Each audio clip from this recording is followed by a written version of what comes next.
Hi, this is Geetanjali. आज की इस वीडियो में हम डिस्कस करेंगे सिविल जजमेंट राइटिंग। ये जजमेंट राइटिंग जो आज हम इस वीडियो में डिस्कस करेंगे, एमपी जुडिशरी में पूछा गया सिविल की जजमेंट राइटिंग का क्वेश्चन है जो कि 2015 में पूछा गया था। और उसके साथ ही अपनी जजमेंट राइटिंग की रिवीजन के लिए जिस बुक को मैं रेफर कर रही हूँ उसकी लिंक आपको डिस्क्रिप्शन बॉक्स में मिल जाएगी। अब इस केस के फैक्ट्स क्या हैं उसे डिस्कस कर लेते हैं। ये ओमपाल सिंह है जो कि प्लेंटिफ है इस केस में। इसने सूट फॉर रिकवरी फाइल किया है 54,450 रुपए के लिए डिफेंडेंट के ऊपर। जो ये 54,450 रुपए हैं, इसको डिफेंडेंट ने एक प्रोमिजरी नोट लिखकर दिया था 6 मई 1982 को। उस प्रोमिजरी नोट के बेसिस पे ये अपना सूट फाइल कर रहा है। और ये डिफेंडेंट है जिसको कि अप्रैल 1982 में कुछ पैसों की ज़रूरत थी जो कि लगभग 40,000 रुपये थे, जो कि इसने प्लेंटिफ से 6 मई 1982 को 40,000 रुपये प्लेंटिफ से लोन लिए और उसे एक प्रोमिजरी नोट साइन करके दिया कि मैं 12% पर एनम इंटरेस्ट के रेट पर तुम्हें ये वापस कर दूंगा। उसके बाद प्लेंटिफ ने बहुत से ओरल डिमांड्स किए इस डिफेंडेंट से कि पैसा वापस कर दो, पर इसने कोई पैसा वापस नहीं किया। तो इस प्लेंटिफ ओमपाल सिंह ने क्या किया, 15 अप्रैल 1985 को डिफेंडेंट को नोटिस भिजवाया इस मनी के रिगार्डिंग कि तो मुझे ये पैसा वापस कर दो, जिसपे कि डिफेंडेंट ने कोई रिप्लाई नहीं किया। उसके बाद अब प्लेंटिफ के पास कोई ऑप्शन नहीं बचता सिवाय कि वो सूट फाइल करे। तो उसने ये सूट फाइल कर दिया। सूट फाइल करने के बाद प्लेंटिफ अपनी एविडेंस में लेकर आया PW1 वो खुद, जिसमें आके उसने ये सारी बात स्टेट करी कि इस डेट को मैंने ये पैसा दिया और डिफेंडेंट ने मुझे प्रोमिजरी नोट साइन करके दिया 12% इंटरेस्ट के रेट पर। साथ ही उसने एग्जामिन करवाया PW2 जो कि है नेत्रपाल सिंह, और उसके साथ ही एग्जामिन करवाया PW3 जो है मलखान सिंह। उसके बाद डिफेंडेंट क्या कहता है, डिफेंडेंट ने जब इस प्लेंट का रिटर्न स्टेटमेंट कोर्ट में फाइल किया तो वो डिनाई करता है कि ना तो मैंने प्लेंटिफ से 40,000 रुपये लिए हैं और ना ही मैंने कोई प्रोमिजरी नोट साइन करके दिया है। उसके साथ ही डिफेंडेंट अपने रिटर्न स्टेटमेंट में कहता है कि प्लेंटिफ ये सूट मेरे ब्रदर के नेत्रपाल सिंह के साथ कोल्यूजन करके मेरे ऊपर फाइल कर रहा है, जो कि इस प्रोमिजरी नोट पे अटेस्टिंग विटनेस है। और डिफेंडेंट ने अपनी एविडेंस में खुद को ही एग्जामिन करवाया। खुद को एग्जामिन करने के बाद उसने सारी बातों को डिनाई किया कि मैंने ना पैसा लिया ना मैंने प्रोमिजरी नोट साइन करके दिया। और यहाँ डिफेंडेंट अपनी एविडेंस में खुद पेश होता है एज अ DW1 और आके कोर्ट के सामने ये स्टेट करता है कि ना तो मैंने कोई 40,000 रुपये लिए, ना ही मैंने प्रोमिजरी नोट साइन करके दिया है। साथ ही ये सिर्फ वकालतनामा पे जो इसकी साइन है उसको एडमिट करता है, उसके अलावा कहीं पे अपने सिग्नेचर एडमिट नहीं करता। इवन इसने जो कोर्ट के सामने रिटर्न स्टेटमेंट फाइल करा उसके सिग्नेचर को भी एडमिट नहीं करता। और साथ ही जो इसने कोर्ट में सेक्शन 151 की एप्लीकेशन लगाई उसको भी, उस पर जो इसके सिग्नेचर हैं उसे भी डिनाई कर जाता है। सिर्फ जो इसके वकालतनामा पे सिग्नेचर है उसे एडमिट करता है। बाकी सभी प्रोमिजरी नोट पे कहता मेरे सिग्नेचर नहीं है, ना ही रिटर्न स्टेटमेंट पर है और ना ही 151 की एप्लीकेशन पर है। उसके बाद अब दोनों की एविडेंस हो गई। एविडेंस होने के बाद दोनों के काउंसिल आते हैं। प्लेंटिफ के काउंसिल यही सारी बातें कहते हैं कि इसने पैसा लिया था जो कि बार बार इससे मांगने के बाद इसने नहीं दिया, जिसपे कि उसको नोटिस भिजवाया गया। नोटिस पे भी कोई रिप्लाई नहीं आया। और ये जो सारे विटनेसेस आए इन्होंने ये बात कोर्ट में प्रूव कर दी है कि हाँ ऐसा कोई प्रोमिजरी नोट साइन हुआ था और प्लेंटिफ ने इसे पैसा दिया था। उसके बाद प्लेंटिफ ने अपने प्लेंट में ये सारी बातें कही तो डिफेंडेंट ने अपने रिटर्न स्टेटमेंट में इन 40,000 को भी मना किया और अपने प्रोमिजरी नोट को भी मना कर दिया कि ना तो मैंने 40,000 लिए हैं और ना ही मैंने कोई प्रोमिजरी नोट साइन करके दिया है। और उसके साथ ही अपने रिटर्न स्टेटमेंट में लिखता है कि ये जो प्लेंटिफ है इसने ये सूट फाइल किया है मेरे ब्रदर नेत्रपाल सिंह के साथ मिलकर, जो कि इस प्रोमिजरी नोट पे अटेस्टिंग विटनेस है। यानी अपने ब्रदर के लिए कह रहा है कि जो मेरे प्रोमिजरी नोट पे अटेस्टिंग विटनेस है उसके साथ मिलकर प्लेंटिफ ने मेरे ऊपर ये सूट फाइल किया है। उसके बाद प्रोसिक्यूशन अपनी एविडेंस में ये 3 विटनेस लेकर आते हैं, जिसमें फर्स्ट विटनेस हैं वो खुद ओमपाल सिंह, जो कि आके कोर्ट में कहते हैं कि प्लेंटिफ हैं ये इस केस में, जो कि आके कोर्ट में कहते हैं कि डिफेंडेंट ने इनसे 40,000 रुपये 12% इंटरेस्ट रेट के हिसाब से 6 मई 1982 को उधार लिए थे।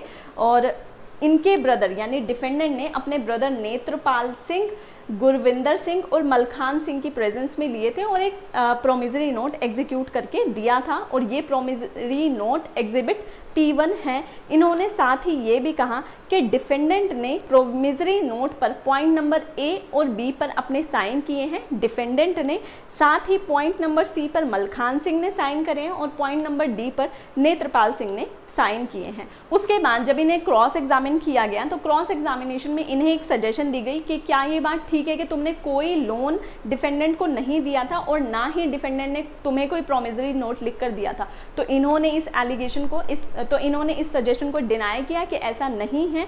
उसके साथ साथ इन्हें दूसरी सजेशन दी गई कि क्या ये बात ठीक है कि मलखान सिंह उस दिन वहाँ पे प्रेजेंट नहीं था। तो इन्होंने इस सजेशन को भी डिनाई किया और ये बात स्टेट करी कि इनके पास ये पैसा यानी 1982 को 40,000 रुपये प्लेंटिफ के पास आए थे, जो कि प्लेंटिफ ने अपना एक व्हीकल, जिसका नंबर भी उन्होंने स्टेट किया कि मैंने ये बेचा था उस टाइम पर, इसलिए मेरे पास ये पैसा था, उन पैसों में से मैंने डिफेंडेंट को 40,000 रुपये उधार दिए थे।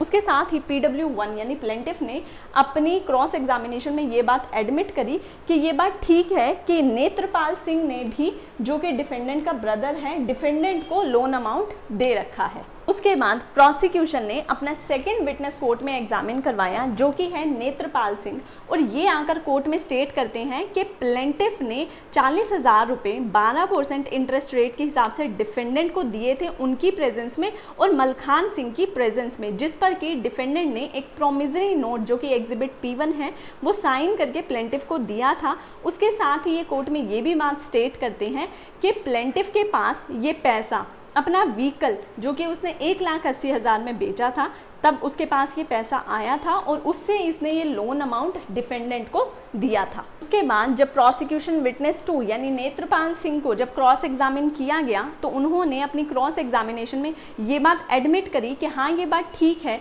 कि मैंने भी डिफेंडेंट के अगेंस्ट एक सूट फाइल किया हुआ है, जो कि एडिशनल डिस्ट्रिक्ट जज ने डिसमिस किया था और उसके खिलाफ मैंने हाई कोर्ट में अपील फाइल करी है, जो कि पेंडिंग है। ये बात नेत्रपाल सिंह ने एडमिट करी। उसके बाद जब प्रोसिक्यूशन विटनेस 3 यानी मलखान सिंह कोर्ट में आए तो ये कोर्ट में आकर ये बात कहते हैं, डिफेंडेंट ने प्लेंटिफ से 40,000 रुपये लिया था 6 मई 1982 को, और उस टाइम पे नेत्रपाल और लोग जो हैं वो वहाँ पे प्रेजेंट थे, और इनके अकॉर्डिंग डिफेंडेंट ने खुद से ये प्रोमिसरी नोट टाइप करके ओमपाल सिंह को दिया था और ओमपाल ने उन्हें 40,000 रुपये दिए थे। और ये बात वो कहते हैं कि ये जो प्रोमिसरी नोट है एग्जिबिट 1, ये डिफेंडेंट ने ही एग्जीक्यूट किया है, और ये जहाँ पे प्रोमिसरी नोट पर इनके साइन है, जहाँ पर डिफेंडेंट के साइन है और जहाँ पर नेत्रपाल सिंह के साइन है, उन्हें प्रूव करते हैं कि पर्टिकुलर प्लेस पर मेरे साइन है, पर्टिकुलर प्लेस पर नेत्रपाल सिंह के, और इस पर्टिकुलर प्लेस पर डिफेंडेंट के है। उसके बाद जब इन्हें क्रॉस एग्जामिन किया जाता है तो इनके सामने सजेशन दी जाती है कि क्या ये बात ठीक है कि प्लेंटिफ ने कैश में डिफेंडेंट को नहीं दिए, तो ये मना करते हैं नहीं, ऐसा नहीं है। उसके साथ ही दूसरी सजेशन इनको दी जाती है कि क्या ये बात ठीक है कि जब ये प्रोमिसरी नोट एग्जीक्यूट हुआ था तो तुम वहाँ पे प्रेजेंट नहीं थे, तो ये इस बात को भी डिनाई करते हैं। उसके बाद डिफेंडेंट अपनी एग्जामिनेशन में खुद को एग्जामिन करवाता है और वो डिनाई करता है कि ये प्रोमिसरी नोट उस पर्टिकुलर डेट पर डिफेंडेंट ने एग्जीक्यूट नहीं किया है, और साथ ही जो पॉइंट A और B पर प्रोमिसरी नोट पर साइन है ये उन्हें भी डिनाई करता है, और साथ ही ये कहता है कि ये सिग्नेचर उसके नहीं है। जो वकालतनामा पे सिग्नेचर है उसको ये एडमिट करता है, जो कि उसने अपने एडवोकेट को साइन करके दिया है वकालतनामा, उस पर ये हामी भरता है कि हाँ ये मेरे सिग्नेचर हैं, और साथ ही ये कहता है कि किसी और डॉक्यूमेंट पे मेरे साइन नहीं है। उसके साथ ही ये कहता है कि रिटन स्टेटमेंट पर भी, जो कि पॉइंट PB पे है, वहाँ पे भी मेरे साइन नहीं है। साथ ही ये कहता है कि जो कोर्ट के सामने सेक्शन 151 की एप्लीकेशन मूव की गई है वो उस पर भी मेरे साइन नहीं है।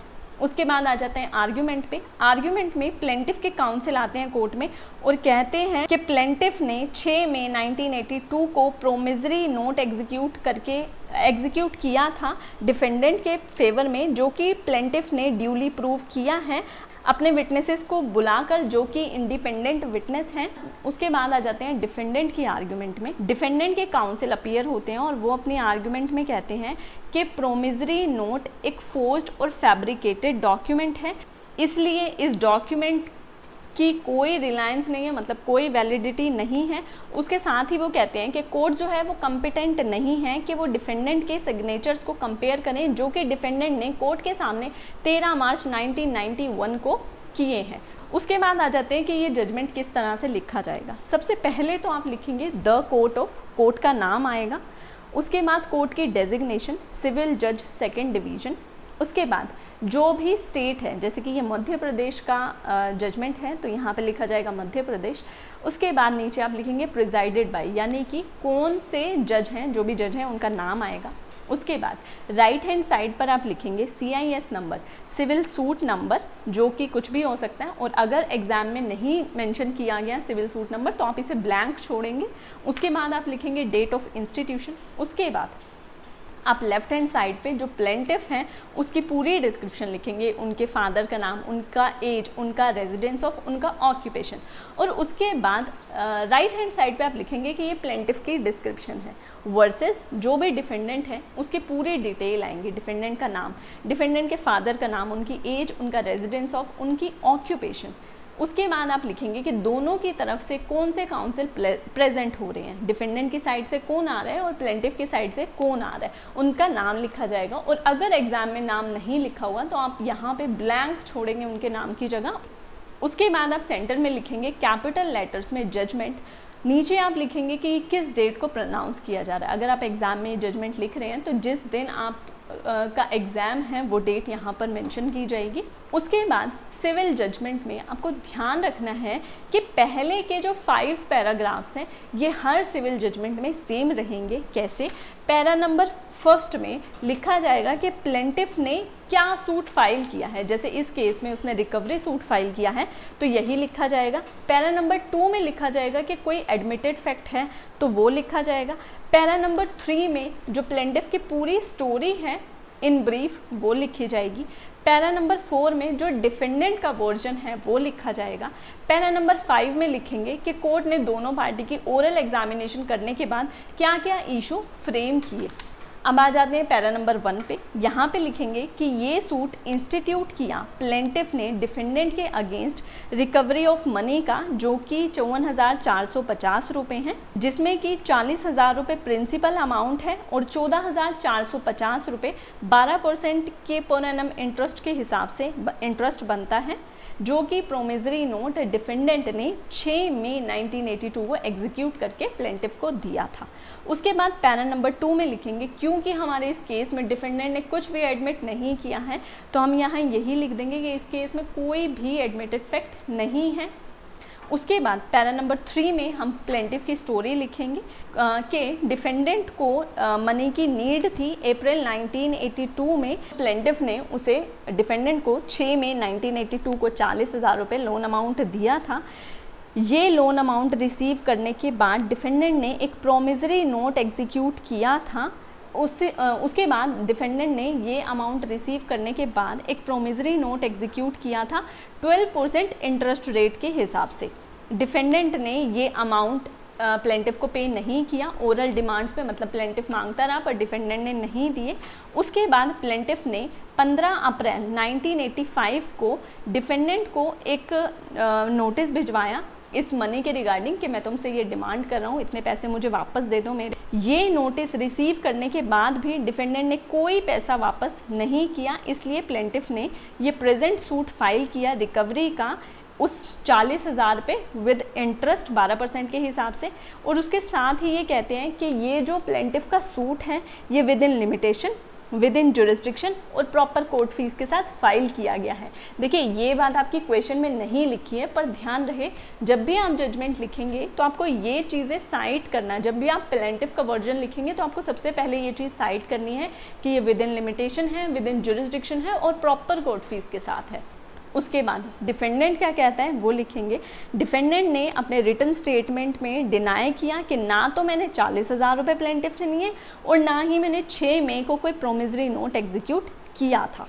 और वो कहते हैं कि जिस प्रोमिसरी नोट की प्लेंटिफ बात कर रहा है ये एक फोर्ज्ड डॉक्यूमेंट है और प्लेंटिफ ने ये सूट उनके ब्रदर नेत्रपाल सिंह के साथ कॉल्यूजन करके यानी मिली भगत करके फाइल किया है मेरे ऊपर, जो कि इस प्रोमिसरी नोट पे अटेस्टिंग विटनेस बना हुआ है। उसके बाद पैरा नंबर 5 में हम लिखेंगे कि दोनों पार्टी के एडमिशन और डिनायल के बेस पे पार्टी की ओरल एग्जामिनेशन कोर्ट ने करी अंडर ऑर्डर 10 रूल 2। उसके बाद कोर्ट ये फॉलोइंग इशू फ्रेम करती है। क्या क्या इशू फ्रेम होंगे ये सबसे इम्पॉर्टेंट है सिविल जजमेंट राइटिंग में, क्योंकि आपका पूरा जजमेंट इशूज़ पर बेस्ड होगा। जिस जिस बात को प्लेंटिफ अलेज कर रहा है और डिफेंडेंट डिनाई कर रहा है उन सभी बातों पे इशू फ्रेम हो जाएंगे। सबसे पहला इशू हमारा फ्रेम होगा कि क्या डिफेंडेंट ने प्लेंटिफ से 40,000 रुपये 12% इंटरेस्ट के हिसाब से लिए थे और कोई प्रोमिसरी नोट एग्जीक्यूट करके दिया था, और इसका बर्डन, इस बात को प्रूव करने का बर्डन होगा प्लेंटिफ के ऊपर। उसके बाद नेक्स्ट इशू हमारा बनेगा कि क्या प्लेंटिफ ने ये प्रेजेंट सूट उसके नेत्रपाल सिंह के साथ, यानी कि डिफेंडेंट के भाई के साथ मिलकर कॉल्यूजन करके फाइल किया है। तो इसका बर्डन, क्योंकि ये बात डिफेंडेंट ने अलेज करी है कि इसने मेरे भाई के साथ मिलकर ये सूट फाइल किया है, तो इस बात को प्रूव करने का बर्डन भी डिफेंडेंट के ऊपर होगा। उसके बाद आप इशू फ्रेम करेंगे कि क्या प्लेंटिफ एंटाइटल है इस लोन अमाउंट के लिए विद इंटरेस्ट जो कि 12% है, और इस बात को प्रूव करने का बर्डन होगा प्लेंटिफ के ऊपर, क्योंकि प्लेंटिफ ये बात अलेज कर रहा है। उसके बाद लास्ट इशू आप हमेशा बनाएंगे सिविल जजमेंट में, जो कि होगा रिलीफ और कोस्ट का, और रिलीफ क्या देना है और कितनी कोस्ट लगानी है ये कोर्ट की डिस्क्रिशन है। उसके बाद स्टार्ट करते हैं इशू नंबर 1 से। देखिए ध्यान रहे, जितने भी इशू फ्रेम किए जाएंगे उन सभी इशू पे जजमेंट प्रोनाउंस होगा। तो आप चाहें तो सारे इश्यूज़ को एक साथ लेकर चल सकते हैं, और चाहें तो एक एक इशू को भी डिसाइड कर सकते हैं।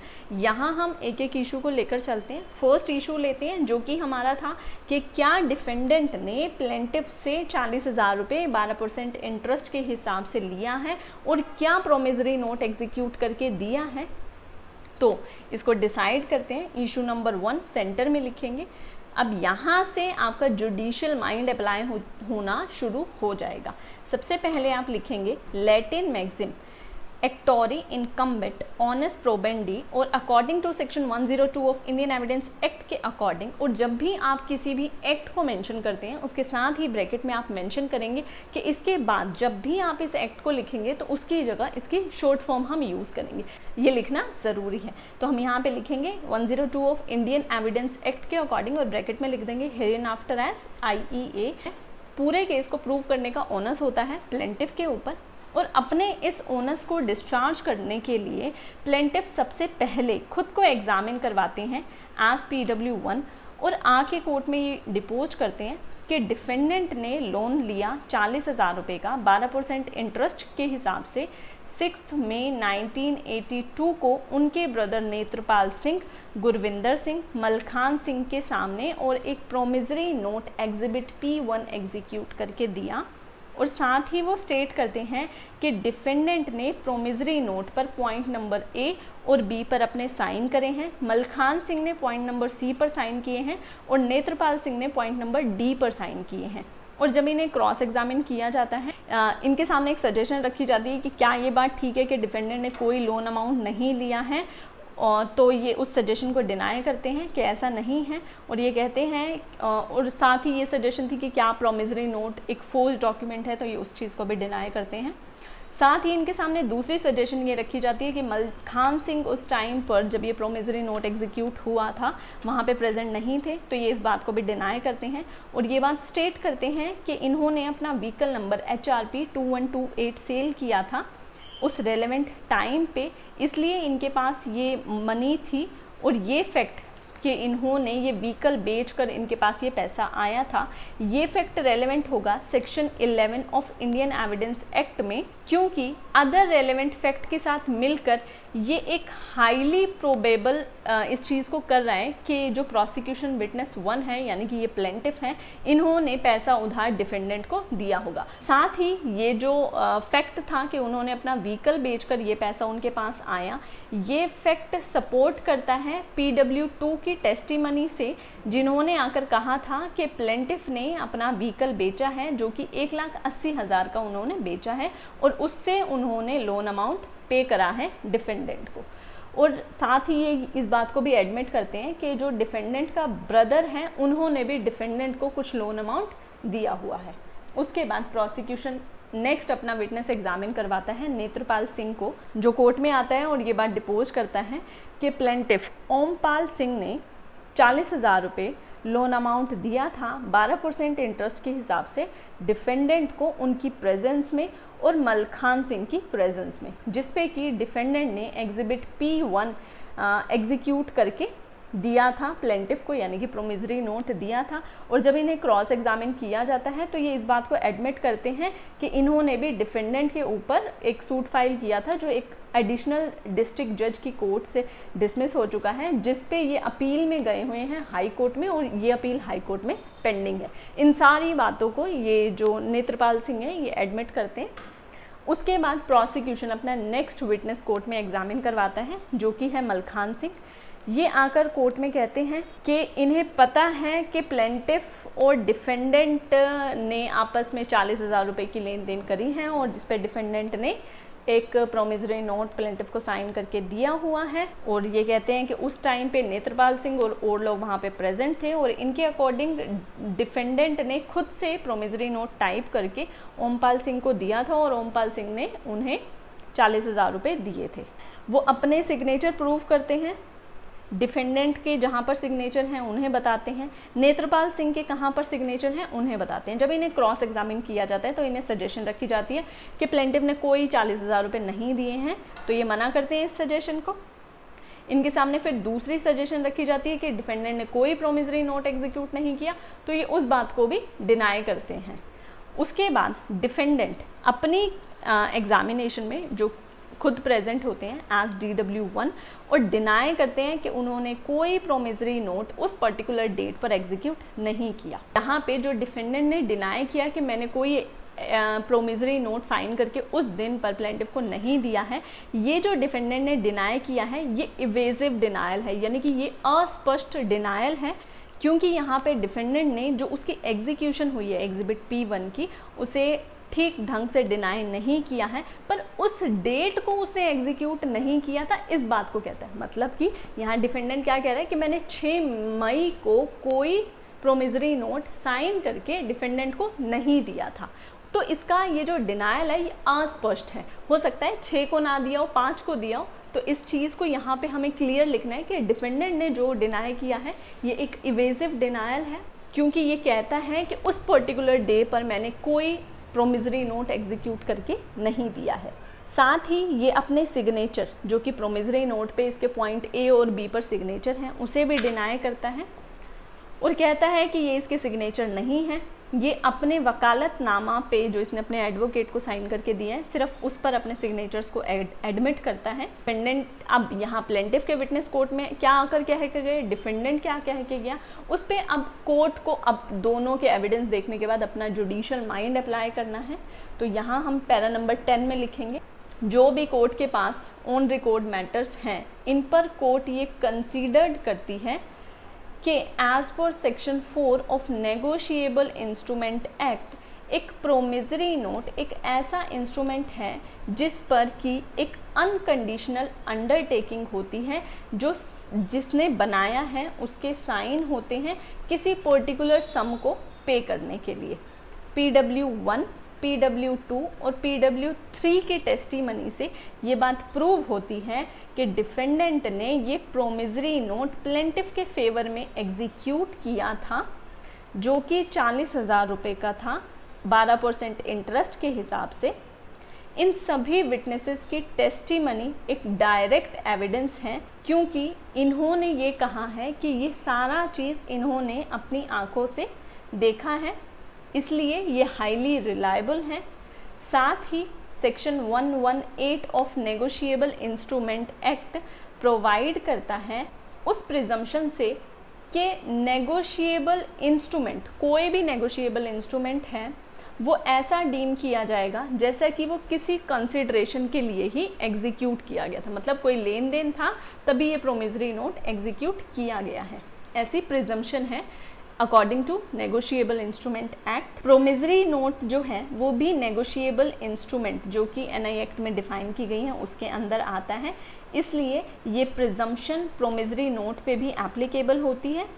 साथ ही डिफेंडेंट ने डिनाई करे हैं अपने सिग्नेचर को उस प्रोमिसरी नोट पे, साथ ही उसी सेम डेट पे ये अपने सिग्नेचर वकालतनामा पे एडमिट करता है। और section 73 of Indian evidence act के अकॉर्डिंग कोर्ट ने जब इन सिग्नेचर्स को कंपेयर किया तो ये सिग्नेचर जो कि इस प्रोमिसरी नोट पे है और जो कि वकालतनामा पे है, ये एग्जैक्टली सेम है। उसके साथ ही ये बात भी ठीक है कि प्रोसिक्यूशन विटनेस 2 जो थे, जो कि थे नेत्रपाल सिंह, इनके डिफेंडेंट के भाई, ये एक इंटरेस्टेड विटनेस हैं, ठीक है, क्योंकि इनका इंटरेस्ट है, इन्होंने भी सूट फाइल किया था उसके अगेंस्ट, जो कि डिसमिस कर दिया और फिर अब इनकी अपील पेंडिंग है। ये बात ठीक है कि ये इंटरेस्टेड विटनेस है, पर सुप्रीम कोर्ट ने बहुत से केसेस में ऐसा कहा है कि अगर कोई इंटरेस्टिंग विटनेस की टेस्टिमनी को हम रिलायबल मान सकते हैं अगर वो ग्रेट केयर और कोजन से रिकॉर्ड की गई है तो। और इस केस में डिफेंडेंट विटनेस 1 फेल हुए हैं इस टेस्टिमनी को रिबट करने में। इस प्रेजेंट केस में DW1 यानी कि ये डिफेंडेंट फेल हुए हैं इस प्रोसिक्यूशन विटनेस 2 यानी नेत्रपाल सिंह की टेस्टिमनी को रिबट करने में। वो सारी बात जो कहा उसने, उसको ये डिफेंडेंट रिबट नहीं कर पाए। और section 118 of Indian evidence act के अकॉर्डिंग ये एक कॉम्पिटेंट विटनेस भी है, इसलिए प्रोसिक्यूशन विटनेस 2 की जो टेस्टिमनी है वो ट्रस्टवर्दी है, उस पर विश्वास किया जा सकता है।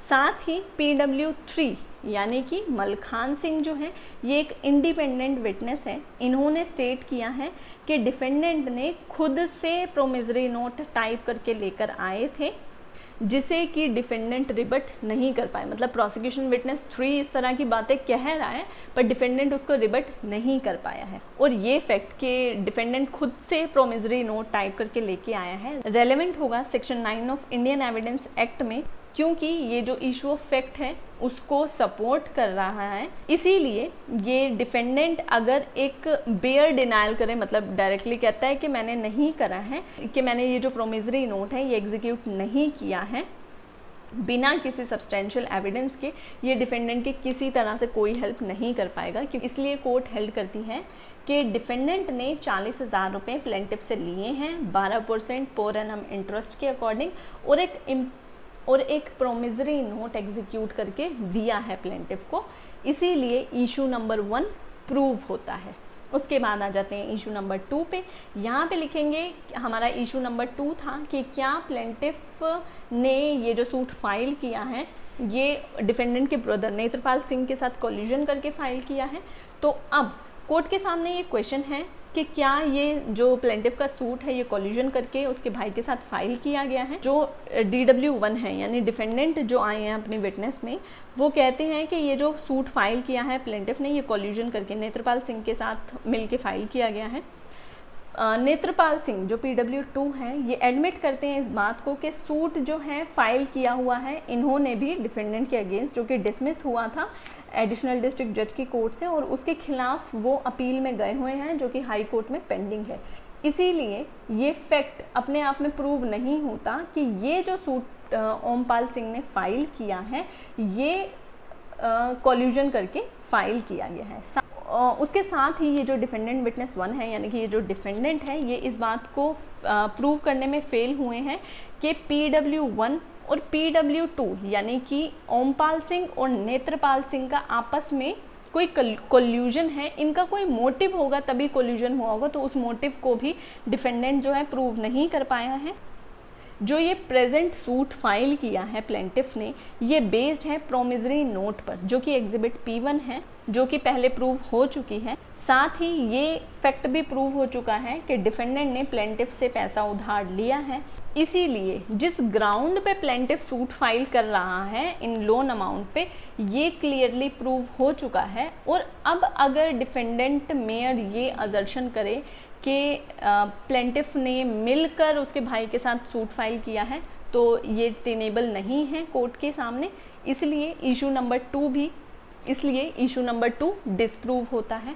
उसके बाद आते हैं इशू नंबर 3 पे, जो कि है कि क्या प्लेंटिफ एंटाइटल है नोन अमाउंट और 12% इंटरेस्ट के लिए। तो यहाँ पे हम लिखेंगे ये अब तक प्रूव हो चुका है कि डिफेंडेंट ने 40,000 रुपये का लोन प्लेंटिफ से लिया है 12% इंटरेस्ट के हिसाब से, और एक प्रोमिसरी नोट एग्जीक्यूट करके दिया था।